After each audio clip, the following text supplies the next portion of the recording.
60-র আশেপাশে, সে এখনো পর্যন্ত R15M চালায়। আসলে কি ফিটনেসের উপরে অনেক কিছু, কিন্তু আপনি যদি একজন সাধারণ নাগরিক হন, নর্মাল জীবনযাপন করা মানুষ হন, আমি বলবো যে 30-র পরে স্পোর্টস বাইকটা রেগুলার চালানোর জন্য বাইক হিসেবে রাখেন না।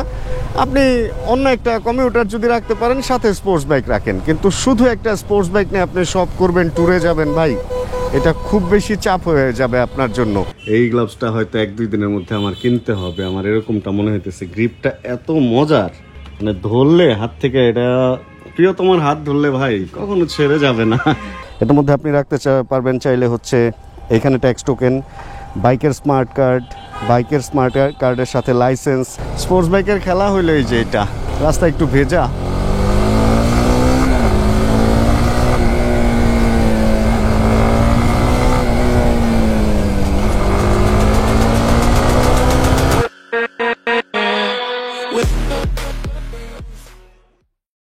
হঠাৎ করেই আমাদের চ্যানেলে লাল লাল লাল লাল একটা স্পোর্টস বাইক দেখে আপনাদের একটু মনেই হইতে পারে কাহিনী কি। আরেকটা কাহিনী দেখাই, লাইট জ্বালাই দাঁড়ান, ওই দেখেন কি আলো, কারণ এটার মধ্যে ফগ লাইট লাগানো, অনেক আগের কোনো একটা ব্র্যান্ডের ফগ লাইট লাগানো এই বাইকটার মধ্যে।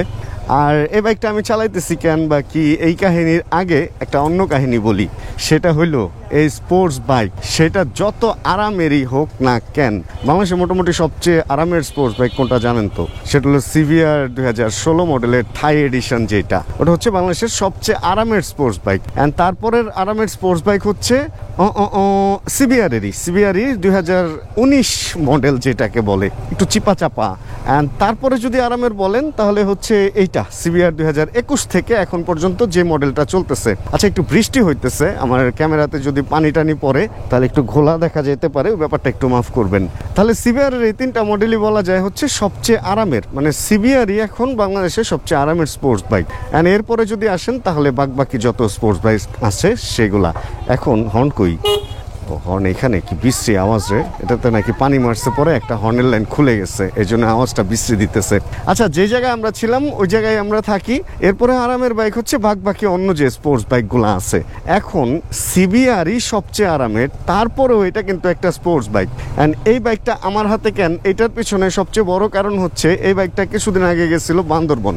অ্যান্ড বান্দরবন থেকে ফেরার টাইমে এই বাইকের যে ওনার, তার ঘাড়ে ব্যথা হয়ে সে রেস্ট নিতে চাইছে, সাথের বাইকার বলতেছিল যে রেস্ট দরকার নেই, আপনি আমারটা চালান। অ্যান্ড ওই বাইকটা ছিল MT-15। অ্যান্ড এই সিভিআরের যে মালিক, উনি MT-15টা চালায় অনেক দূর আসছে, এবং তারপর এই সিভিআর যে চালাইতেছিল সে ব্রেক চাইছিল, এবং এই সিভিআর এর মালিক যে কিনা MT-15 চালাচ্ছিল সে বলছে না, ব্রেকের দরকার নাই, ব্রেক কোনো জরুরি কিছু না, চলো আমরা আরো সামনের দিকে আগাই। তার মানে একটা জিনিস বুঝেন, নেকেড স্পোর্টস বাইকে বসে সে স্পোর্টস বাইকে আর উঠতেই চাইতেছে না এবং ব্রেকও চাইতেছে না। পরে ওই ট্যুর শেষ করে যেদিন সে ঢাকা আসছে, তারপরের দিন আমার সাথে দেখা হয়েছে। আর আমি তাকে বললাম যে ভাইয়া, আসলে একটা জিনিস কি, যেহেতু আপনি লং টাইম বাইক চালান, সেহেতু আপনার যেটা করতে হবে, আপনার একটা কমফোর্টেবল বাইক দরকার। স্পোর্টস বাইকের এই ফুং ভাং সুসা অনেক হয়েছে, এখন বিয়ে শাদী করছেন, এখন মেয়ে পটানোর সময় না, এখন আর স্পোর্টস বাইক চালানোর দরকার নাই। এবং সে এই স্পোর্টস বাইকটা বাদ দিয়ে সে পরের দিনই হচ্ছে একটা কমিউটার বাইক নিয়ে নিচ্ছে। অ্যান্ড কি বাইক নিছে ওইটাতে আমি আর গেলাম না, কারণ মানে কি দরকার, আরেকজন কি বাইক নিছে, আর যেহেতু সেও ভিডিও বানায় সেহেতু তার ভিডিওতেই আপনারা দেখেন যে কি বাইক নিছে। এখন কথা হচ্ছে, স্পোর্টস বাইক এটা সবচেয়ে আরামের, তারপরেও কিন্তু বান্দরবন ট্যুরে তার ঘাড়ে ঝামেলা হওয়ার কারণে সে এই বাইকটা চালাইতে চায় নাই, তাই না? সিভিআর অবশ্যই ভালো বাইক, আমি কখনোই বলবো না খারাপ, কিন্তু আপনাকে বুঝতে হবে যে কোন পারপাস কোন বাইক সার্ভ করবে, মানে আপনাকে কোন পারপাসটা কোন বাইক সার্ভ করতে পারবে এটা অবশ্যই বুঝতে হবে। স্পোর্টস বাইক কখনোই কমিউটার বাইকের কাজ করবে না। স্পোর্টস বাইক কখনোই ট্যুরে যাওয়ার বাইক না, এটা একটা DOHC ইঞ্জিনের বাইক, অবশ্যই অনেক ভালো, অনেক পাওয়ারফুল, অনেক comfortable, braking, confidence, sitting position সব ভালো, কিন্তু ভাই এই বাইকটা ট্যুরে যাওয়ার বাইক না। এই জিনিসগুলো আমাদেরকে একটু বুঝতে হবে, কারণ সব কিছুর একটা টাইম আছে। এখন আপনার বয়স, ধরেন আপনার বয়স 18 থেকে শুরু করে 28 পর্যন্ত, আপনি স্পোর্টস বাইক চালান, কোনো প্রবলেম নাই। আপনি যদি ফিট থাকতে পারেন 35 পর্যন্ত চালান, আর যদি ফুল ফিট থাকতে পারেন 60 পর্যন্ত চালান, কোনো সমস্যা নাই। আমি একটা লোকের সাথে আপনাদেরকে পরিচয় করায় দিব, তার এইজ 60-র আশেপাশে, সে এখনো পর্যন্ত R15M চালায়। আসলে কি ফিটনেসের উপরে অনেক কিছু, কিন্তু আপনি যদি একজন সাধারণ নাগরিক হন, নর্মাল জীবনযাপন করা মানুষ হন, আমি বলবো যে 30 পরে স্পোর্টস বাইকটা রেগুলার চালানোর জন্য বাইক হিসেবে রাখেন না। আপনি অন্য একটা কমিউটার যদি রাখতে পারেন, সাথে স্পোর্টস বাইক রাখেন, কিন্তু শুধু একটা স্পোর্টস বাইক নিয়ে আপনি সব করবেন, ট্যুরে যাবেন ভাই, এটা খুব বেশি চাপ হয়ে যাবে আপনার জন্য। এই জন্য দেখেন আমার গ্যারেজে এতগুলা বাইক, জানেনই তো আমি এখন অনেকগুলা বাইক আবার কালেক্ট করছি, কিন্তু আমার কালেকশনে এখনও পর্যন্ত স্পোর্টস বাইক নাই। আমি একটা কিনবো, কিন্তু ওই যে সীমিত সময় চালানোর জন্য, যেমন আজকে আমি সীমিত সময় এখন চালাইতেছি, ঠিক এরকম সীমিত সময় চালানোর জন্য হয়তো একটা স্পোর্টস বাইক নিব, বাট রেগুলার চলাফেরার জন্য অবশ্যই স্পোর্টস বাইক না, ওটার জন্য নেকেড স্পোর্টস বাইক, অথবা সবচেয়ে ভালো হয় যদি আপনি একটা কমফোর্টেবল কমিউটার কিনতে পারেন, সেটা 125 সিসি, 150 সিসি, 250 সিসি বা এর চেয়ে বেশি সিসিরও যদি হয়, 350 পর্যন্ত তো আমাদের দেশে অ্যাভেলেবেল আছে, যেমন রয়্যাল এনফিল্ড, এগুলোও কিনতে পারেন যদি আপনি খরচটা এফোর্ড করতে পারেন। কিন্তু ভাই স্পোর্টস বাইক কিনে নিজের ক্ষতি, মানে স্পোর্টস বাইক কিনেন চালান, কিন্তু ওই যে লং যায়া দুইজন বৈশা যায়া নিজের ক্ষতি নিজে করার কোনো দরকার নাই। আর একটা ফোন আমাকে প্রচণ্ড পরিমাণ জ্বালাইতেছে, আমি সাইডে দাঁড়ায় ফোনটা ধরি, তারপর আবার আসতেছি আপনাদের কাছে, যাব না। আরে সিবিআর চালানোর সিস্টেম না নর্মাল বাইকের চেয়ে একটু অন্য, এটা অনেক হাই গিয়ারেও লো থ্রটলে চালানো যায়, এটা ডিওসি ইঞ্জিনের একটা বৈশিষ্ট্য অবশ্য। এত ফোন আসতেছে এখানে, একটু দেখি। হ্যাঁ ভাই, এই পাশেই যাব, এই মানে এইদিকেই যাব, অল্প একটু সামনেই। বাইক ফেরিতে আসছিলাম, কারণ হচ্ছে দুটা প্রোডাক্ট অর্ডার করছিলাম, তো প্রোডাক্টগুলো রিসিভ করলাম, প্যাকেট ফেলে দিছি, জাস্ট আপনাদেরকে জিনিসগুলো দেখাই। আমার কাছে মনে হয়েছে আমাদের বাইকারদের জন্য বেশ ইউজফুল, দুইটা একসাথে আমি রাখছি। এগুলো হচ্ছে মোটোস্টারের বাইকার্স ডকুমেন্ট ওয়ালেট। এটা হলো একটা 1 বছরের ওয়ারেন্টি কার্ড, 1 বছরের ওয়ারেন্টি দিতেছে ওনারা, মানে এটার কালার বা চেন এগুলা যদি নষ্ট হয়, এগুলার উপরে ফিনিশিংটা সুন্দর। আর এটার মধ্যে কী কী রাখতে পারবেন জানেন? যাক, এটা না, এটা দেখাই, দুইটা একই অবশ্য ভেতরে, জাস্ট বাইরের ডিজাইন আলাদা। এটার মধ্যে আপনি রাখতে পারবেন চাইলে হচ্ছে এখানে ট্যাক্স টোকেন, বাইকের স্মার্ট কার্ডের সাথে লাইসেন্স, অ্যান্ড যদি চান ন্যাশনাল আইডি কার্ড বা এগুলোও রাখতে পারবেন। এছাড়া ব্যাংক কার্ড, তারপরে কয়েন অ্যান্ড টাকা পয়সাও রাখতে পারবেন ভাই, চিন্তার কোনো কারণ নাই। মানে ট্যুরে আমরা যারা যাই, এই প্রোডাক্টটা আমার কাছে মনে হয়েছে যে সুপার ইউজফুল একটা ব্যাপার। মানে আমি দুইটা নিয়ে নিয়েছি, দুইটা বাইকের জন্য ব্যবহার করে যখন ভালো লাগবে, যদি লাগে আর কি, তাহলে আমি আরও কয়েকটা অর্ডার করবো। প্রত্যেকটা বাইকের পেপার আলাদা আলাদা থাকবে, অ্যান্ড এখানে ধরেন নামটা লিখে রাখবো কোন বাইকের কোনটা। স্মার্ট না, এটা পাওয়া যায় মোটোস্টার পেজে, চাইলে আপনারাও অর্ডার করে নিয়ে নিতে পারবেন। আমার জন্য ইজি হবে লাইফটা এবার। ভাই চলেন খাইতে যাই ভাই। দুইটা ভাই আসছিল, ভাইদেরকে নিয়ে এখন খাইতে যাব। আর এদিকে হইতেছে হলো বৃষ্টি, বাইকটা পুরো ভিজে গেছে। আর এই বাইকের কাহিনী কতটুকু কি বলছি আমি তো ভুলে গেছি ওই ফোনটা আসার পর। এই বাইকের কাহিনী আপনাদেরকে শোনাবো না। এটা এটা আমাদেরই ভাই ব্রাদারের বাইক, অ্যান্ড বাইকের মধ্যে দেখেন সামনে ফগ লাইট লাগানো, যে উনি খুলে নেওয়ার সুযোগ পায় নাই, এখন একসময় ওনাকে খুলে দিতে হবে। তারপরে এখানে একটা গুটলি আছে, এখানে একটা গুটলি আছে, এই জিনিসগুলো ওনাকে খুলে দিয়ে দিতে হবে। এই হলো অবস্থা। আর দুপুরে যেহেতু খাই নাই, ভাইয়ারাও খায় নাই, এই জন্য আমরা ঠিক করছি আমরা একটু খাওয়া দাওয়া করবো। অ্যান্ড খাওয়া দাওয়া শেষে গিয়ে তারপরে দেখি অন্য কি প্ল্যান হয়, কারণ গুড়ি গুড়ি বৃষ্টি পড়তেছে, এই জন্য তেমন কোনো জায়গায় যাইতেও পারতেছি না। এখন কতক্ষণে বৃষ্টি থামবে? আজকে একটা প্ল্যান ছিল হলো 300 ফিট যাবো, হাঁস খাবো, অ্যান্ড এখন মনে হইতেছে যে প্ল্যানটা মনে হয় ক্যান্সেল করতে হবে, কারণ এই বৃষ্টির মধ্যে যদি যাই অ্যান্ড ওই রাস্তায় যদি বৃষ্টি ঠিক মতো আসে, তাহলে তো ভিগি রাতও মে ফের তুম আও না হয়ে ভিগি রাতও মে ভিজা বেলাই হয়ে যাব। মোটো নিচে বাইকটা রেখে যাই, তাহলে একটু বাইকটা সেফ থাকবে। কারণ আমরা যেখানে খাবো ওইখানে খাবার আবার মানে খাবার ভালো অনেক, কিন্তু বাইক রাখার জায়গাটা আবার অত বেশি ভালো না। ভাইয়া এখানেই রাখেন। গ্লাভস দেখতেছি, গ্লাভস আমরা খাওয়া দাওয়া শেষ করছি, খাওয়া দাওয়া শেষ করে একটু মোটো আসছি, অ্যান্ড ভাইদের কাছ থেকে গ্লাভস দেখতেছি। এটা হলো ফুল গ্লাভস। আমার অভ্যাস নাই, এই কারণে দেখা যায় মনে হয় যে বাইক হাত থেকে ছুটা যাবে, কিন্তু গ্লাভসটা এত পছন্দ হয়েছে, কালারটা এটা মাত্রই আসছে, এখনো প্রাইস টাইস ঠিক করে নাই, 2-1 দিনের মধ্যে প্রাইস টাইস জেনা যাওয়া যাবে। আর একটা হাফও দেখলাম, এই যে অনেকটা একই রকম, বাট হাফ গ্লাভস আর পরবো না ঠিক করছি, এখন থেকে পরলে ফুলই পরবো। এই গ্লাভসটা হয়তো 1-2 দিনের মধ্যে আমার কিনতে হবে, আমার এরকমটা মনে হইতেছে। গ্রিপটা এত মজার, মানে ধরলে হাত থেকে, এটা প্রিয়তমার হাত ধরলে ভাই কখনো ছেড়ে যাবে না। এটা লেভেল 2 সার্টিফাইড, এটা হলো ওয়ান্স এগেইন এর। আর এখানে এটার ব্ল্যাক ভার্সনও আছে, আর এটা হচ্ছে রেড। আমার কাছে রেড একটু বেশি ভালো লাগে, যে বাইকটা আজকে চালাইতেছি ওইটার সাথে এটা পুরা যায়, পুরা চিল। এখন দেখি এটার প্রাইস ঠিক করুক, মনে হয় এটা একটা নেওয়া হবে আমার। গ্লাভসগুলো দেখে এই বাইকের সাথে বেশ পছন্দ হয়েছে, বাট এই বাইক তো আর আমার কাছে থাকবে না, ওই গ্লাভস নিলে কালার মিলবে না। এখন নিব গ্লাভসগুলো, অবশ্যই নিব, বাট আজকে নেই কারণ হচ্ছে মাত্রই আসছে অ্যান্ড প্রাইজিং এখনও পর্যন্ত তুলে নাই হচ্ছে ওনাদের যে সিস্টেম ওটাতে। চলেন, আমার ছোট একটা কাজ আছে সামনে, ওইটা আপনাদের নিয়ে সেরে আসি। আরে একটু আগে কী হয়েছে জানেন, এখান থেকে একটা অটো ঘুরছে, এমনভাবে ঘুরছে যে ওর বাড়ি খায় আরেক সাইকেল এখানে ধুমড়ি খায়া পড়ছে। অ্যান্ড এদের আসলে ঘোরার সিস্টেমই এরকম, এরা এত ফাস্ট ঘুরে, মানে পুরো হুমড়ি দিয়ে ঘুরে। আরে এটা আমি খুলতেছি না কেন? ওকে, অ্যাডজাস্ট হয়ে গিয়েছে। লুকিং গ্লাস হচ্ছে খুব ইম্পর্টেন্ট একটা ব্যাপার, অ্যান্ড সিবিআরের লুকিং গ্লাসগুলো দেখতে ছোট হইলেও এগুলোর ভিজিবিলিটি কিন্তু জোস। বাট ঝামেলা একটাই, লুকিং গ্লাসগুলো এত দূরে, মানে কীরকম যেন ছড়ানো অ্যান্ড দূরে, এটা আবার একটু ঝামেলা হয়, রিক্সা টিক্সার সাথে অনেক সময় বেঁচে যায়। আমার হয়েছে এরকম ঘটনা একবার, আগে যখন সিবিআর চালাইতাম তখন। এই সমস্ত দিক থেকে লুকিং গ্লাস ভালো হচ্ছে GSX আর R15 দুইটার লুকিং গ্লাসই আমার কাছে ভালো লাগে, মানে ভিজিবিলিটি মোটামুটি ভালো এবং সেফ, ওইভাবে ধাক্কা টাক্কা লাগে না অন্য কিছুর সাথে। বাট সিবিআরটা একটু ধাক্কা লেগে যায়, স্পোর্টস বাইক অনুযায়ী বেশ একটু মানে কেমন যেন ছড়ানো। একটু ফগ লাইট জ্বালাই, ওরে ভাই সে আলো তো। অ্যান্ড জীবন ভাই সুন্দর সেট করছে, একদম এইখানে পড়ছে। আমি যে সেট করছি আমার ফগ লাইটের আলোটা অনেক দূরে যায়, তার চেয়ে এরকম কাছাকাছি ফালাইলেই মনে হয় বেশি ভালো হয়। তবে হাইওয়েতে না যাওয়া পর্যন্ত বলতে পারবো না যে আসলে কতটুকুর মধ্যে কি। আর একটা জিনিস হেভি বিরক্ত লাগে, যখনই বাইকটা নিয়ে বের হই তখনই আমার এত ফোন আসে অ্যান্ড এতবার থামতে হয়, পুরাই একটা ফাপড়।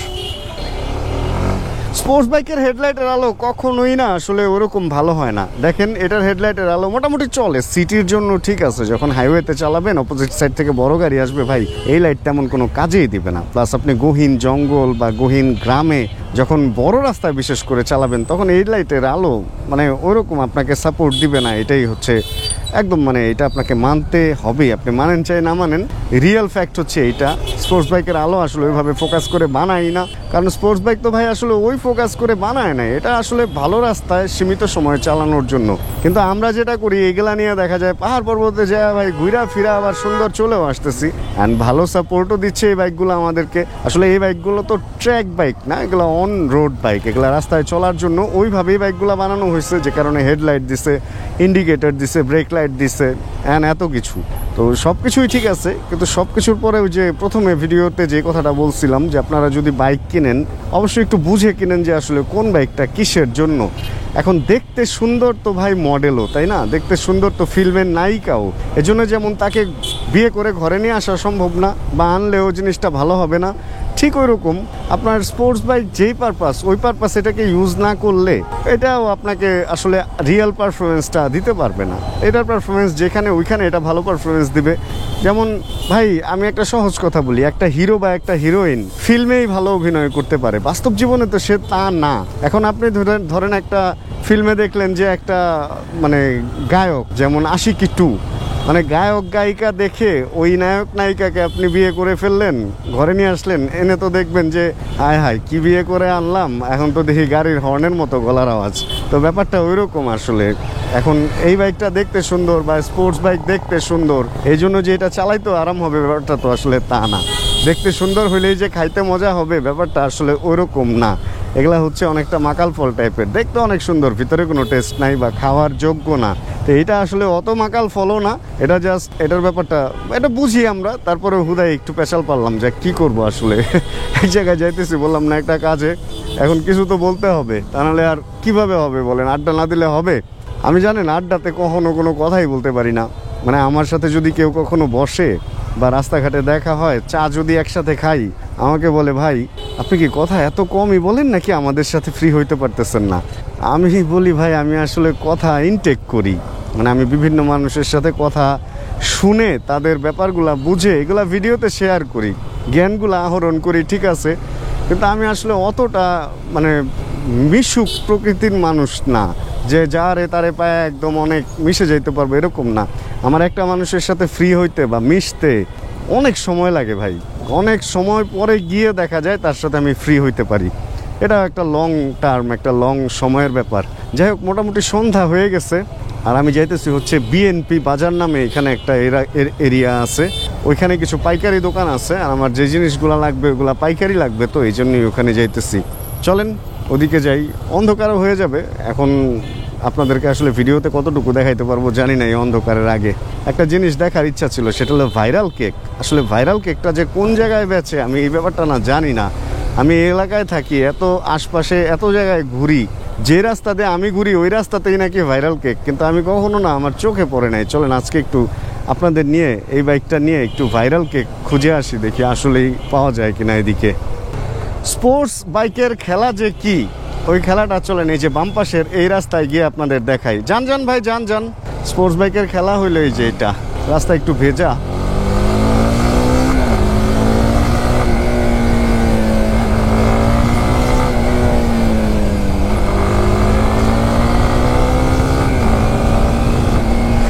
এটা হলো স্পোর্টস বাইকের খেলা। আপনি এরকম চালাবেন তাহলে মজা আছে, কিন্তু ওই যে আস্তে ধীরে চালায় আসলে ভাই অনেক পাওয়ার নিয়ে ঘুরতেছেন। যেমন জিমের বডি বিল্ডাররা সেই বিশাল বডি নিয়ে ঘুরতেছে, ভাই এত বড় একটা বডি নিয়ে ঘুরতেও তো টায়ার্ড লাগার কথা। ব্যাপারটা হলো ওরকম, আপনার অনেক পাওয়ার নিয়ে আপনি ঘুরে বেড়াইতেছেন কিন্তু পাওয়ার দেখানোর জায়গা নাই। আমাদের বাংলাদেশ বা আমাদের দেশের যে রাস্তাঘাট, এখানে স্পোর্টস বাইকের অবস্থাটা হয়েছে এরকম, আপনার অনেক পাওয়ার আছে কিন্তু আপনি ওই পাওয়ার দেখাইতে পারতেছেন না। হুদাই ব্যাংকে অনেক টাকা, কিন্তু আপনি জীবনে মজা করতে পারতেছেন না, শুধু টাকা আছে আপনার, এটাই আপনার মজা। এটা হইলে আসলে হয়? আরে এখানে তো পুলিশ কেন, পুলিশ আর্মি দিয়ে ভরা। শুনছি এখানে নাকি আর্মিরা বা পুলিশরা মনে হয় ভাইরাল এই কেকের ব্যাপারটা উঠায় দেওয়ার জন্য ট্রাই করতেছে, বাট তারপরের কাহিনী যায় না। শুনলাম আইসিটি ভবনের সামনে, আর আমি তো আইসিটি ভবনের অলরেডি সামনে, এখানে তো আমি কোনো কেকের দোকান দেখতেছি না। আসলে কি আইসিটি ভবনের সামনে? আপনারা একটু জানান তো। এটাই তো আইসিটি ভবন, বাট এই দিকে কোনো খেতাপুরি দেখলাম, কেকের কোনো কাহিনী তো দেখতেছি না। তাহলে কি হইলো কেক? আচ্ছা এই স্যান্ডেল এক জোড়া পছন্দ হয়েছে, চলেন তো একটু দেখি। পেছনে যাই একটু, পেছনে মামা গুতা লাগায় আমাকে পেছন থেকে মেরে দিয়েন না। এলা কেমন দাম ভাই? ও ডিজাইন আলাদা আবার, নট ব্যাড। এটা ও এটা চায়না আর ওটা বাংলা। এটা হলো 400, ওটা হলো 200। এটা আর এটা এক। সাইজ কত এগুলা কেমনে বুঝুম? আমি তো 42 পরি, কিন্তু প্রাইস তো 400। প্লাস্টিকের স্যান্ডেল বেশি হয়ে যায় না? এগুলি কি ওটার দামে দেওয়া যায় না? চলেন তো নামি, একটু ব্যাপারটা একটু বোঝার চেষ্টা করি যে দুটার কোয়ালিটির মধ্যে কি আসলে অনেক বেশি পার্থক্য আছে কিনা। না তাও একটু ছোট, হ্যাঁ আর একটু বড় হইলে ভালো হইতো, কিন্তু দামে তো মিলতেছে না। চাইছিল হচ্ছে 200 আর 400, আমি 200টা নিয়ে বার্গেটিং করি নাই, কারণ বার্গেটিং কেন করব, কারণ আমি তো ওটা নিবই না। আর হচ্ছে 400টা 250 বলছি, তাও দেয় না, 350 ফিক্সড বলতেছে। পরে নিব নে ফ্রি টাইমে আইসা, কারণ বাম পাশেরটা পায়ে একটু বাজতেছিল। এগুলো আসলে আরামদায়ক, এই স্যান্ডেলগুলো হচ্ছে আমি এমনি রেগুলার যে পরি, এই কাদা টাদার মধ্যে রেগুলার পরার জন্য বেশ আরামদায়ক স্যান্ডেল। এই জন্য আমি প্লাস্টিকের স্যান্ডেল মাঝে মাঝেই কিনি, এবং আমার ঘরে অনেক কালেকশন। আমার ভালো লাগে এগুলা। যাই হোক, বাংলাদেশ বিশ্ববিদ্যালয় মঞ্জুরি কমিশনের সামনে আমরা আসি এখন। ও সিবিআর মজা আছে আসলে বাইকটার মধ্যে। আচ্ছা আমার জন্য আরও কি কি টুকটাক কাজ টাজ আছে, চলেন কাজ টাজগুলা সারি। ও হ্যাঁ মনে পড়ছে, কাজ হচ্ছে বিএনপি ওইখানে। আমি তো কেকের দোকান দেখতে আসছিলাম। ভাই স্পোর্টস বাইকে উঠলে ব্যাপারটা কি দেখছেন, মানে হুট হাট খালি স্পিড উঠা যায়। আর আমি অনেকদিন পরে চালাইতেছি তো এই জন্য আমার একটু ব্যালেন্স এদিক সেদিক লাগতেছে। মানে ব্যাপারটা হলো নর্মাল বাইকে আমরা এত কাজ করি না, কিন্তু স্পোর্টস বাইক ঘুরাইতে হলে অনেক কাজ করতে হয়, হ্যান্ডেলের পজিশনগুলোই আসলে ওইভাবে করা হয়, যে কারণে আমার কাছে একটু কিরকম আনইজি লাগতেছে। কাজ করতেছি না, বাইক ঘুরতেছে না, পরে দেখি কাজ করলেই ঘুরে যেতেছে, আবার কাজ থেকে এইভাবে উঠায় ফেলতে পারতেছি। মানে এটাই হলো আসলে অভ্যাস না থাকলে যেটা হয়। এই জন্য যখন ট্যুরে থাকবেন তখন বাইক চেঞ্জ কম করবেন, এই জিনিসটা। দাঁড়ান আমি এই কাজটা সেরে আপনাদেরকে এই কথাটা বলতেছি। আমার এখানে একটা পাইকারি দোকানে একটু কাজ আছে, আর এখানে এই দোকানগুলোতে ঢোকার জন্য বাইক আমি নর্মালি রাস্তার মাঝখানে রাখি, কিন্তু আজকে রাস্তার মাঝখানে তো ভ্যান রেখে জায়গা নষ্ট করে ফেলছে। এইখানে কই রাখবো আমি, জায়গাই তো পাইতেছি না। ওকে চলেন আমরা আবার এদিক থেকে বের হই, আমার কাজ শেষ। কারণ ভাই দোকান বসাইছে, দোকানের সামনেই আমি বাইকটা এইভাবে দোকানটা আটকে রেখে চলে গেছিলাম। ও মা, এ পাশ থেকে উঠা যায়? Ready 1 2 3 and go. যেটা বলতেছিলাম সেটা হলো, কখনো ট্যুরে গেলে হাইওয়েতে বা হঠাৎ করে হাইওয়ে থেকে পাহাড়ে গিয়ে বাইক চেঞ্জ করবেন না। কারণ হচ্ছে দুই জাতের বাইক হলে তো ব্যালেন্সের প্রবলেম হবেই। আর আরেকটা প্রবলেম আছে, সেটা হলো ধরেন সেম বাইক, আপনিও যে বাইক চালান, আপনি যার সাথে চেঞ্জ করবেন সেটাও সেম বাইক, তারপরে আমি বলবো বাইক চেঞ্জ করবেন না। কারণ বড় কারণ হচ্ছে অ্যালাইনমেন্ট। এক এক বাইকের অ্যালাইনমেন্ট, এক এক বাইকের অ্যাডজাস্টমেন্ট এক এক রকম থাকে। সেটা ব্রেক বলেন, এক্সেলারেশন বলেন, অ্যান্ড টায়ারের যে গ্রিপিং বলেন, এগুলা। তো এই জিনিসগুলা হাইওয়েতে হঠাৎ করে চেঞ্জ করলে বিপদ হওয়ার সম্ভাবনা মানে কতটা যে বেশি, এটা যে আপনাদেরকে কিভাবে বোঝাবো কতটা বেশি, এটা এমনিতে বোঝানো যাবে না। এরকম অনেক অ্যাক্সিডেন্টই হয়েছে, যেগুলা হচ্ছে জাস্ট হুটহাট দেখা গেছে যে বাইক চেঞ্জ করছে বা কিছু একটা। নট অনলি বাইক, আপনি হঠাৎ করে নতুন কোনো ড্রেস, নতুন কোনো গ্লাভস বা জুতা পরেও বাইক ট্যুরে বের হয়ে যাবেন না। ওটার একটা ব্রেক ইন পিরিয়ড আছে, এই কারণে ওটার সাথে অভ্যস্ত হয়ে তারপরে ট্যুরে যাওয়া ভালো। ওই যে ট্যুরের আগের দিন কিনে চলে গেলাম, বিভিন্ন অ্যাক্সিডেন্ট এই সমস্ত কারণেই হয় আসলে। মানে এরকম দু একটা কি বলে ওগুলারে, দু একটা নজির, দু একটা প্রমাণ আমার কাছে আছে বলে এই কথাটা বলতেছি। এই অন্ধকার পাইছি, চলেন ফগ লাইট জ্বালাই, অন্ধকারকে করে দিব আলো। কারণ আমার কাছে আছে ফগ লাইট, যেটা অনেক ভালো। এই ভালো দেখা যাইতেছে তো ভাই, কিরকম মনে হইতেছে আমি লং রোডে বাইক চালাইতেছি, আর ধুলার পরিমাণ অনেক বেশি দেখা যাইতেছে রাস্তায়। শহরের ভিতরে এভাবে ফগলাইট জ্বালায় রাখলে অন্য মানুষের চোখে খুব ঝামেলা হয়, প্রবলেম হয় মানুষের। এটা আসলে উচিত না। যদিও আসলে লেগুনা, মাইক্রোবাস, বড় বড় বাস, এগুলো অনেকে এই ধরনের ফগলাইট ইউজ করতেছে, ওগুলা কোনো দোষ হচ্ছে না, যাবতীয় দোষ হচ্ছে বাইকের জন্য। যাক, আমরা আজকের ভিডিও থেকে এই কথার মাধ্যমে বিদায় নিয়ে নেব। প্র্যাকটিসে আজকের এই ভিডিওটা আপনাদের ভালো লাগছে। অ্যান্ড আজকের ভিডিও কি রিলেটেড জানেন, আসলে স্পোর্টস বাইক যে সব পারপাস না, এই রিলেটেড। অ্যান্ড আমি সামনে একটা স্পোর্টস বাইক নিব, তখন আপনাদেরকে হয়তো আমি ডেইলি লাইফের ব্যাপারগুলো শেয়ার করতে পারবো, যে কোন দিন কিভাবে আমি স্পোর্টস বাইক বের করি এবং কোন দিন আমি কোন বাইকটা চালাই। আসলে কি, অপশন যদি বেশি থাকে আপনি ওইভাবে জিনিসটাকে ইউটিলাইজ করতে পারবেন, কিন্তু যখন অপশন একটাই থাকবে তখন আমি বলবো যে আসলে কমিউটার বাইক কেনাই ভালো। কারণ এক স্পোর্টস বাইক হয়তো আপনাকে স্টাইল দিবে কিন্তু শান্তি দিবে না। ও মাইয়া শান্তি দিলি না এ বুকে সুপ্ত না, এরকম কি একটা গান ছিল, প্রমিথিউস বিপ্লব ওনার, এরকম একটা কি যেন গান ছিল। যাক, আজকের ভিডিও এতটুকুই। হোপ প্র্যাকটিসে ভিডিওটা আপনাদের ভালো লাগছে। যদি ভিডিও ভালো লাগে প্লিজ একটা ছোট্ট করে লাইক দিয়ে দিন। চ্যানেলে যদি নতুন হন প্লিজ সাবস্ক্রাইব করে আমাদের ফ্যামিলি মেম্বার হয়ে যান। কই রাখছস রে ভাই, কই রাখছে দেখেন, পুরা বাম পাশের রাস্তাটা করে পুরা রাস্তাটা আটকায় রাখছে, পুরা রাস্তাটা কোনো কারণ ছাড়া। মানে তার লোকের সাথে লেনদেন করতে হইতেছে। সাইডে নিয়ে করেন মিয়া। যাক, তাহলে চ্যানেলে যদি নতুন হন প্লিজ সাবস্ক্রাইব করে আমাদের ফ্যামিলি মেম্বার হয়ে যান। জানাবেন কে কোন জায়গায় বসে ভিডিও দেখছেন। আর যতক্ষণ পরবর্তী ভিডিও নিয়ে আবার আমি না আসতেছি, ততক্ষণ ইনশাআল্লাহ আমরা থাকবো ভালো, আমরা থাকবো সুস্থ এবং করতে থাকবো চিল। ইনশাআল্লাহ আমরা করতে থাকবো চিল bro. Check the mic and make sure it sound right, boys.